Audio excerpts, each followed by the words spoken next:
פרקים הכל... אחרי ההצהרה אבל של טראמפ שישנם 21 חטופים בחיים, הצהרה שמנוגדת למה שידעו כאן משפחות החטופים.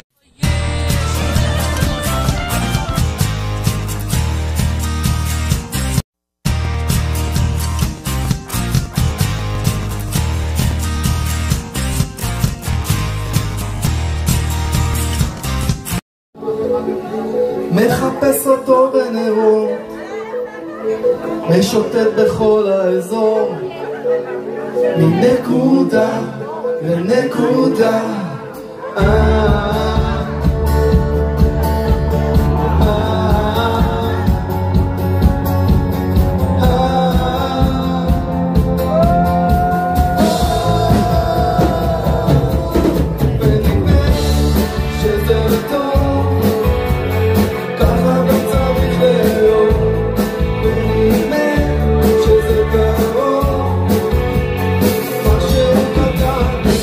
אתה אוהב כאילו רק תות?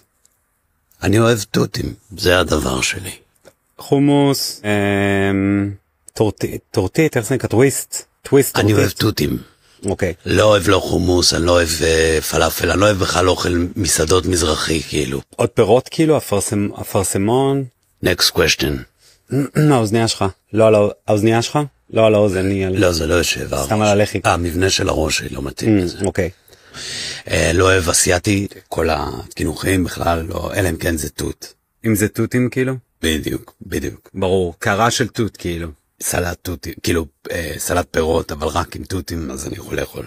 החבר הכי טוב שלי, שאנחנו שוכבים ביחד על סמיכות אחד מול השני, אז הוא אוהב רק את הפרקר הזה. אתה יודע מה אני מתכוון? הקרקר הזה שאמא שלי נותנת לי, שהוא קרקר שהוא נמס בפה כזה, הוא כאילו אתה יכול ללוס אותו, אבל אתה לא יכול ללוס אותו עדיין, אז הוא אוהב רק את זה, ואמא שלו אמרה לו, ירין אתה חייב לאכול גם ירק, והיא נתנה לו ירקות. ירקות אתה אוכל?